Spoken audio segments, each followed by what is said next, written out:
Joie et paix à toute la terre et ses habitants. Recevons la parole de Dieu avec les révérends pasteurs Kilouba.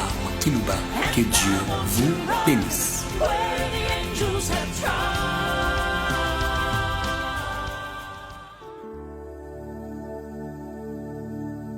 Bienvenue à notre rencontre hebdomadaire. Nous vous saluons au nom du souffle de vie de toute la terre. Où que vous soyez, ou qui nous suivez en ligne ou par les radios périphériques, recevez de tout notre cœur, au nom du souffle de toute la terre, notre salutation de vie. J'aimerais que vous puissiez vivre par la vie. Si tous meurent en Adam et tous revivent en Jésus. Je vais lire dans le livre de Genèse, chapitre 2, le verset 7. L'Éternel Dieu forma l'homme de la poussière de la terre. Il souffla.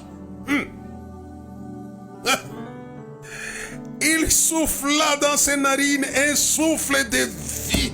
Et l'homme devint un être vivant. Hey. C'est pourquoi nous vous avons salué au nom du souffle de vie. Hey. Il souffla. Et aujourd'hui encore, il va souffler dans vos familles, dans vos églises. Le souffle de vie est à la recherche sur la terre des cadavres, des squelettes, pour que ça puisse revivre.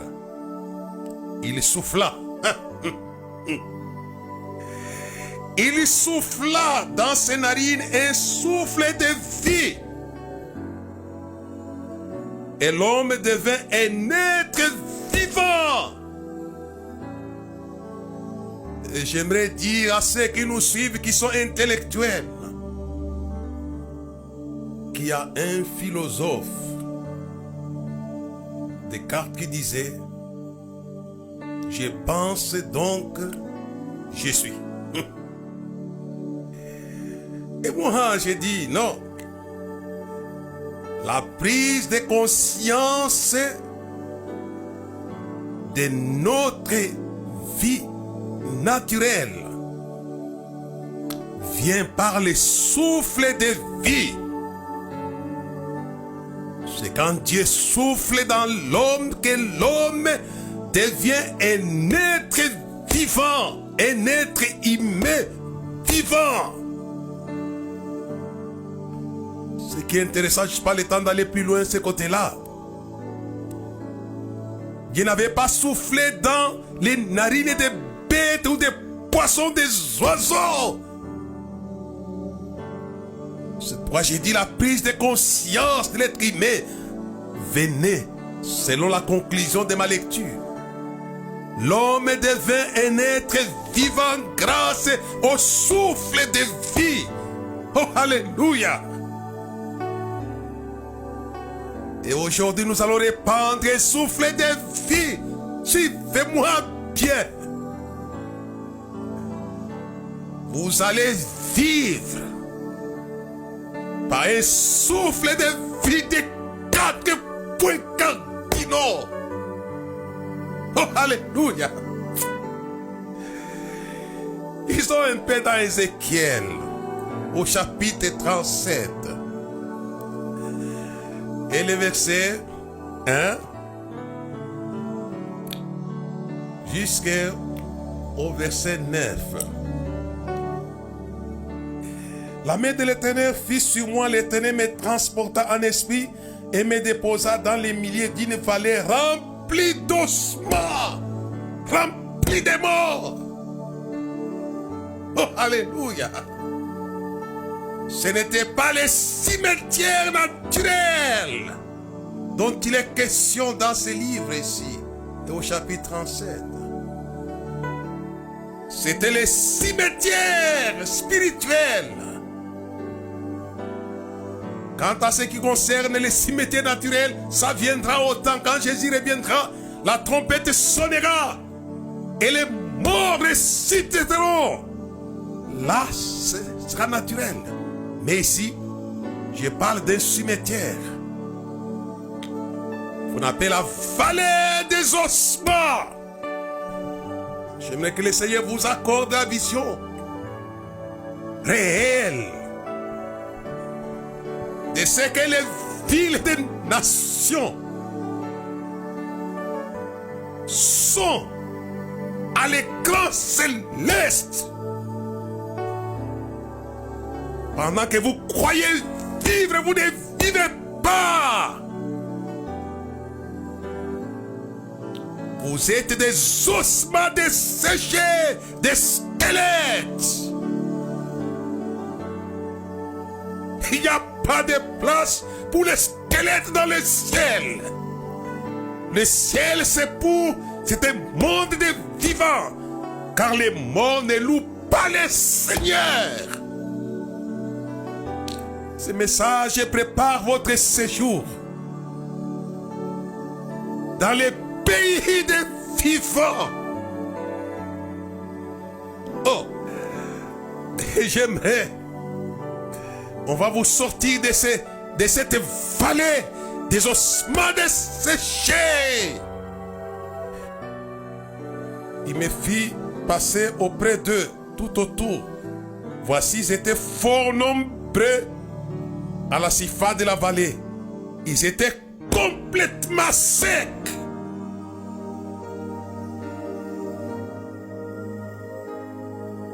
Les villes des nations sont remplies des morts et des morts. Vous mangez, vous chantez, vous buvez, tout en étant morts. Morts. Mais j'aimerais qu'aujourd'hui, puisque nous allons envoyer, nous allons appeler, oh, alléluia, les souffles de 4 puits cardinaux pour que vous puissiez vivre. Et au chapitre, le verset 3, Fils de l'homme, ces eaux pourront-ils revivre? J'ai répondu, Seigneur éternel, tu le sais. Il me dit, prophétise ces eaux, dis les ossements desséchés. Écoutez la parole de Dieu. Écoutez-nous pendant que nous vous parlons. Ce n'est pas une parole simple quand je vous parle de mon bureau. Écoutez la parole de Dieu. Les vieux, les gens là, où les morts entendront la voix du Fils de Dieu. Et ils vont revivre. Je le sens tout au fond de mon cœur. Ça fonctionnait dans les nations. Et ça fonctionne encore quand nous parlons. Quand nous parlons du souffle des 4 vents. Il avait soufflé dans les narines. Mais ici, ce n'était pas dans les narines, il souffle sur les ossements desséchés.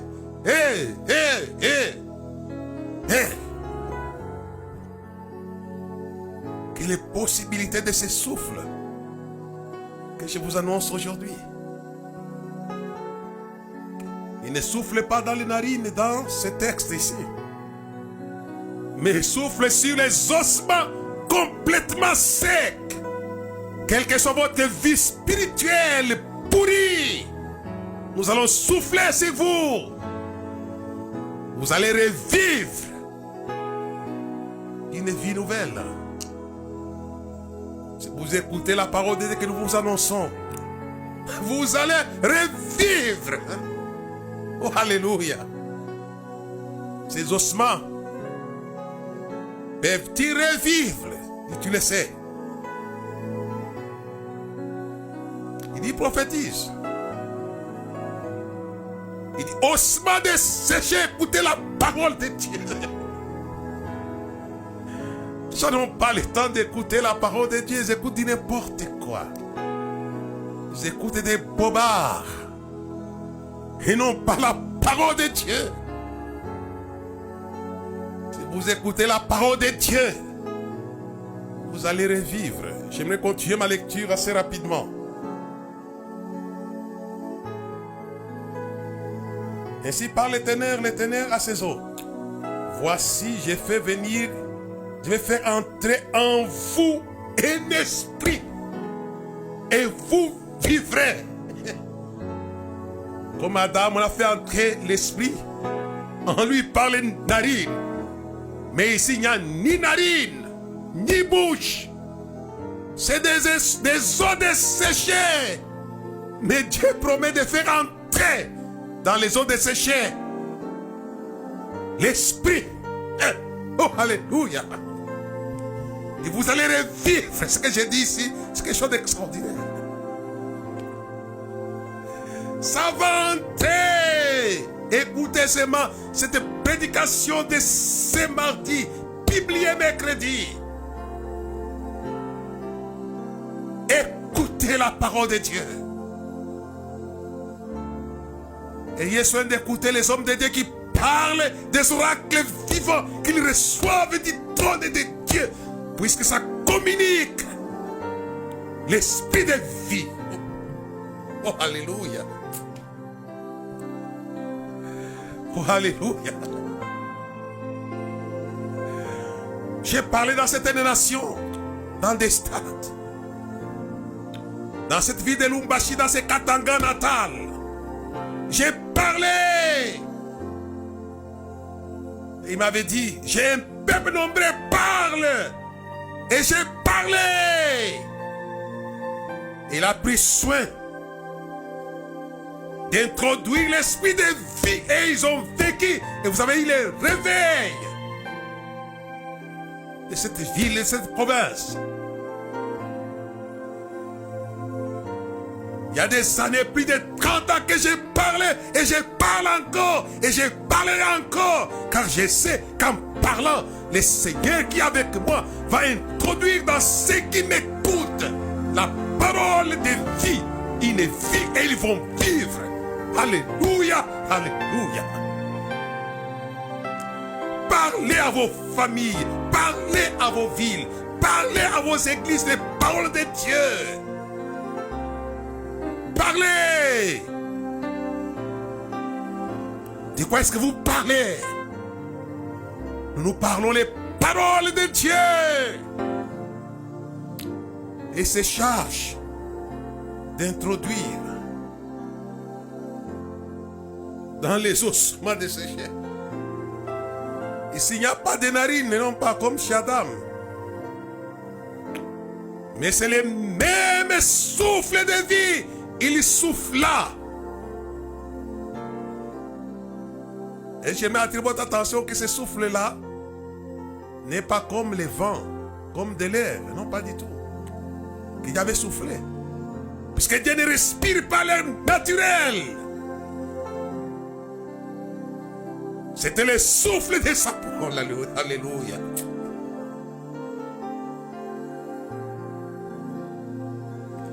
Dieu ne respire pas. C'est naturel. Il n'en a pas besoin d'oxygénation naturelle. Mais la Bible dit, ce que les gens confondent quand ils lisent ce texte-là. Il souffla dans ses narines un souffle. Et l'homme devint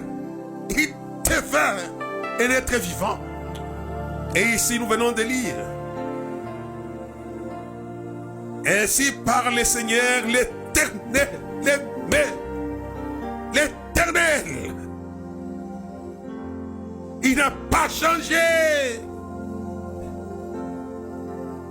Voici, je ferai entrer en vous un esprit et vous vivrez. Alléluia. Il n'a pas changé.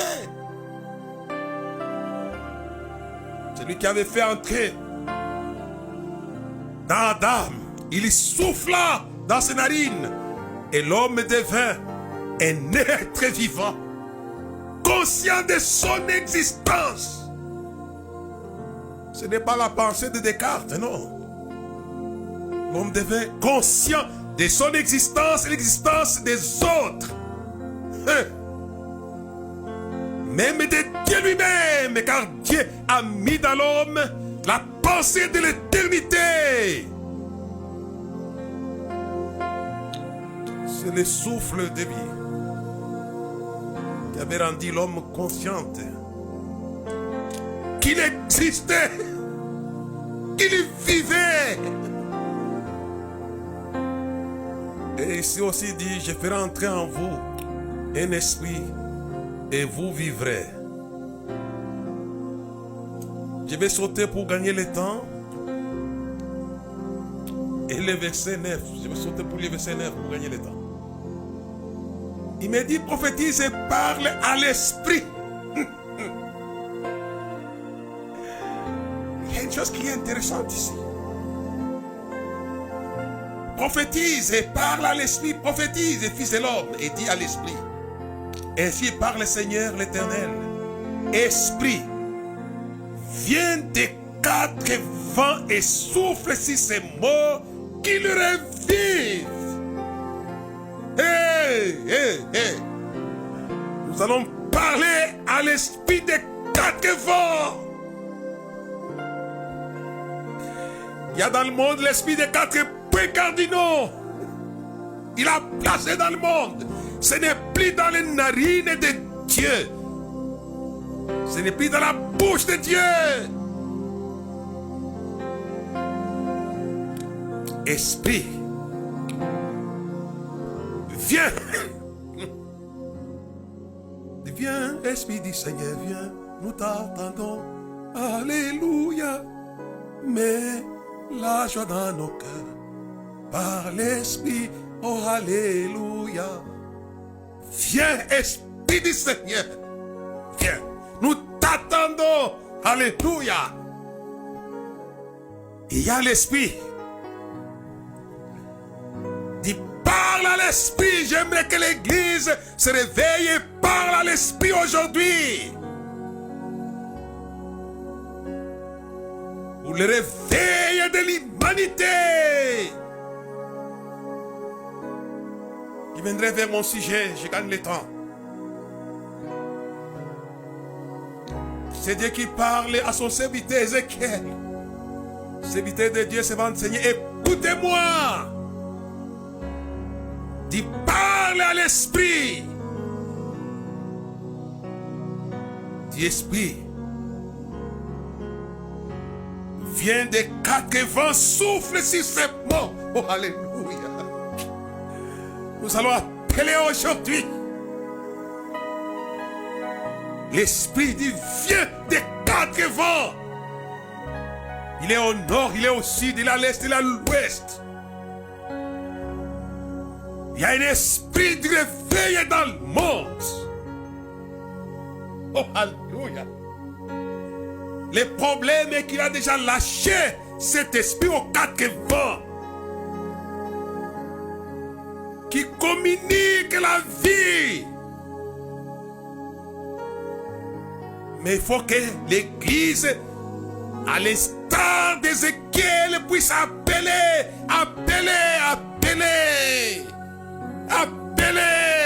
Oh, alléluia. Comme dans la chambre haute, ils ont appelé. Ça va souffler. Si nous appelons, il y a un vent impétueux qui vient du ciel. Un vent qui avait le langage de toutes les langues de la terre. Que cela veut dire? C'était l'esprit des quatre vents. Il y avait dans la chambre haute le réveil de toute la terre. La promesse est à vous pour vos enfants et aussi un grand nombre que le Seigneur appellera. J'aimerais avancer en vous donnant, et en lisant un autre texte rapidement, et en vous donnant les sujets du jour. Il ne va pas aller loin de ce que j'ai dit déjà. Je suis dans les parages de mon sujet quand je vous parle du souffle. Dans les parages de mon sujet. Je lis dans Jean chapitre 11 et le verset 11. Après ces paroles, il leur dit, Lazare, notre ami, dort, mais je vais le réveiller. Oh, alléluia. C'est pourquoi je vous ai dit que l'esprit des souffles de 80 est déjà dans le monde. Il a un nom, il a une étiquette. Cette étiquette, c'est pas moi qui lui donne cela, c'est lui-même qui s'est donné cette étiquette lorsqu'il arrive à Bethanie, où il y avait la mort, où il y avait les larmes, où il y avait les deuils. L'esprit de vie est venu. C'est pas moi qui lui donne cette étiquette, c'est lui-même qui se donne ça. Je suis la résurrection et la vie. Et même si quelqu'un est mort, il vivra. Oh, alléluia. Jésus est le souffle des 4 points cardinaux. Pour la vie de vos églises, pour la vie de vos villes, pour la vie de vos familles. Vous allez revivre en me suivant puisque je vais envoyer l'esprit de vie. Jésus, Jésus, Jésus. Il va souffler. C'est pourquoi mon sujet d'aujourd'hui, le réveil de l'humanité par les grands amours. Voilà mon sujet. Tu avais compassion. Je ne veux pas la mort des péchés avec les pécheurs changent et vivent. Il a compassion des gens qui sont morts. Si vous aimez les vivants, mais Dieu aime les morts. Car Dieu a tant aimé les morts. C'est un monde mort pourri dans la pourriture. Il aime les morts. Il n'a pas changé. Il avait fabriqué le corps de l'homme qui était là. Mais il n'y avait pas le souffle de vie. Mais l'amour de Dieu pour Adam et l'humanité. Il avait soufflé. Et l'homme devient un être vivant. Et ça, c'est Dieu. Il aime les morts. Car Dieu a tant aimé le monde, il a envoyé son Fils unique avec quiconque ne périsse point, mais qu'il ait la vie éternelle. Il a envoyé au monde le souffle de vie en la personne de Jésus. C'est pourquoi plus haut dans ce chapitre, il avait dit le vent souffle où il va. On ne sait pas d'où il vient, d'où il va. C'est vent qui souffle, c'est Jésus. C'est Jésus. Je l'ai dit, c'est Jésus. Parlez du réveil. Le réveil, c'est Jésus. Appelez le réveil. Le réveil, c'est Jésus. Oh. Jésus est le réveil de l'humanité. Si tous meurent en Adam, tous revivront en Christ. Cette parole de l'Écriture est extraordinaire. Tous alors. Il a une capacité de réveil extraordinaire, insondable. Même quand je vous parle, je me dis c'est extraordinaire ça. Si tous meurent en Adam, tous revivront en lui.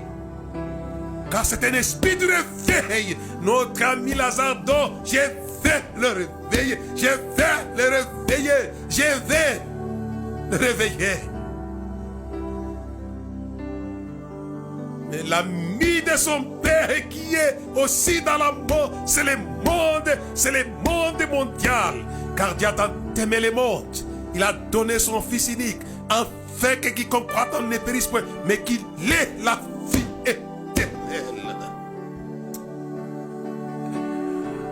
Le réveil est dans les fils. Le père aime le fils, lui montre tout ce qu'il fait. Il lui montrera des œuvres plus grandes que celles-ci, afin que vous soyez dans l'étonnement. Et il dit quoi? L'heure vient, l'heure est déjà là, où les morts entendront la voix du Fils de Dieu. C'est le Fils, source du réveil de la terre. Le réveil de l'Afrique est dans le Fils Jésus. Le réveil de la terre est dans le Fils Jésus. Parlez de Jésus. Si vous parlez de lui, les mécanismes du réveil seront déclenchés. Alléluia. Ça va réveiller. Parfois, il y a des églises qui sont mortes, fatiguées, assoupies même en chantant, ils chantent en train de somnoler. Il y a beaucoup de frères et de sœurs, même en prière, en train de somnoler. Puisque les morts n'aiment pas le spirituel. Dès que vous êtes mort, ma soeur, mon frère, vous allez commencer à manquer l'intérêt pour le spirituel. Et vous allez vous intéresser au monde. Ça, c'est la mort qui vient. Ne cherchez pas à te défendre. La mort est à tes trousses. La mort est dans ta porte. Le temps est court. Les gens se réjouissent. Et le Père aime les fils. Il montre ce qu'il fait. Il montre des œuvres plus grandes que celle-ci. Mais avant ce qu'il parle, il y avait la guérison d'un paralytique de la portique de Salomon. Mais ce n'était pas une œuvre grande. J'appelle ça une œuvre mineure. J'aimerais que l'Église ne se contente pas aux œuvres mineures de Dieu. La guérison, la délivrance, la prospérité, ce sont des œuvres mineures de Dieu dans Jean chapitre 5. Les gens sont fondés sur les œuvres mineures. J'aimerais que vous veniez dans les œuvres. Et il va lui montrer les œuvres plus grandes que celles-ci. C'était les œuvres du réveil. Oh là là, oh là là. Aujourd'hui, les gens passent leur temps dans les œuvres de Dieu, mais que nous appelons des œuvres mineures. Mais j'invite l'Église aujourd'hui à entrer dans les œuvres majeures de Dieu. Le Père aime et le Fils lui montrent que tout ce qu'il fait, il lui montrera des œuvres plus grandes que celle-ci. La guérison n'était pas une œuvre grande du ministère de Jésus. L'œuvre grande du ministère de Jésus, c'était le réveil. Et notre ami Lazare, je vais le réveiller, le réveiller. Les gens ne prient pas pour le réveil, ils passent leur temps à prier pour la guérison. Ce n'est pas mauvais, mais c'est une œuvre mineure par rapport à l'évaluation de Jésus lui-même. Il a fait marcher les paralytiques. Il pouvait se contenter, crier Alléluia, donner des témoignages. Mais lui savait bien que c'était une œuvre mineure de Dieu.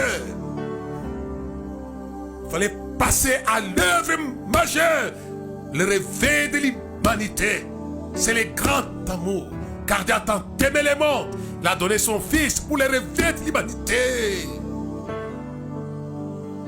Priez pour les réveils. N'oubliez pas que le réveil de Lazare est le produit des prières des deux femmes, Marthe et Marie. Celui qui était malade vient intervenir. Mais Jésus n'avait pas voulu rester dans l'œuvre mineure en venant les guérir. Il a laissé qu'ils puissent mourir afin de passer à l'œuvre majeure. Oh, alléluia. Alléluia. Il y a parfois Dieu, le temps est très court, nous allons terminer par là. Il y a des moments, le Seigneur laisse la situation se dégrader afin de passer à l'œuvre majeure qui consistait à réveiller. Et quand il vient à Béthanie, il appelle Lazare. Il est pourri. Il était décomposé. Mais l'esprit du réveil était au rendez-vous. Au rendez-vous. Je vous l'ai dit, Église de la terre, il sera au rendez-vous. Si vous l'appelez dans votre vie, il sera au rendez-vous. Il sera là, il sera là, il sera là, il sera là. Appelez-les, appelez-les. Je vous lance un défi, appelez-les. Vous donnerez raison à Kilouba, appelez-les. Il sera au rendez-vous, appelez-les par la prière. Comme dans la chambre haute, ils ont appelé, il a été au rendez-vous. Et le réveil de Jérusalem a éclaté. Appelez-les. Comme ça a été une recommandation de Dieu à Ézéchiel. Appelle les souffles, l'esprit des quatre vents.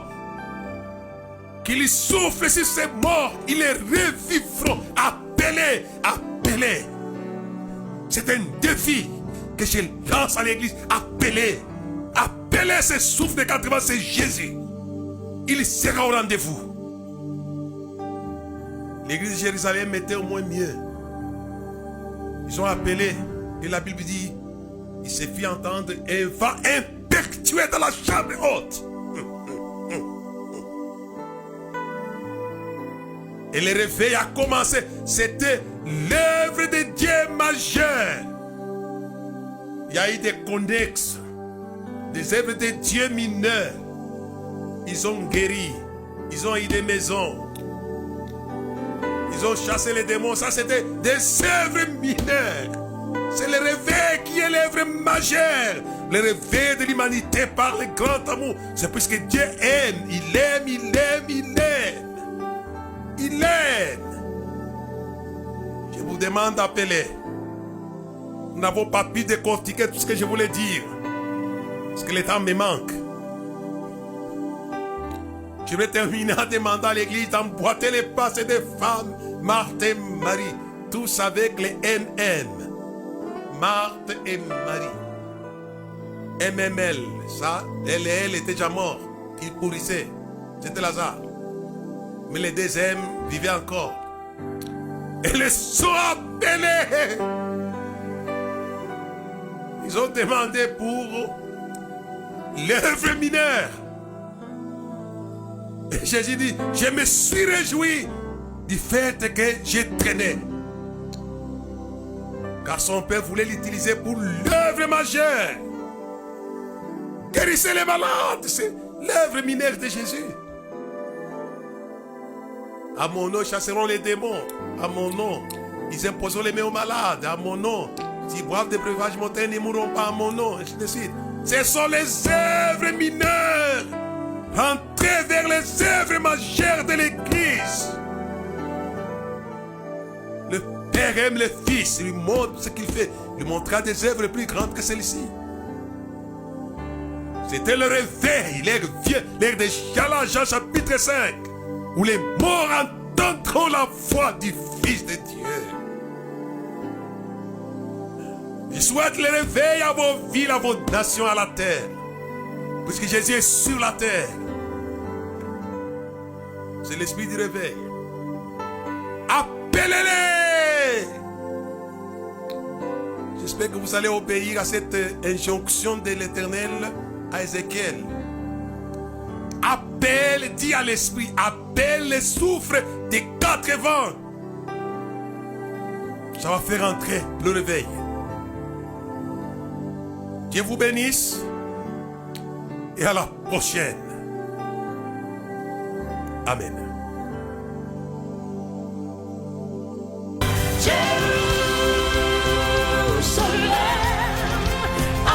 Merci de nous avoir suivis. Faisons une large diffusion de la foi dans le monde au travers de ces enseignements.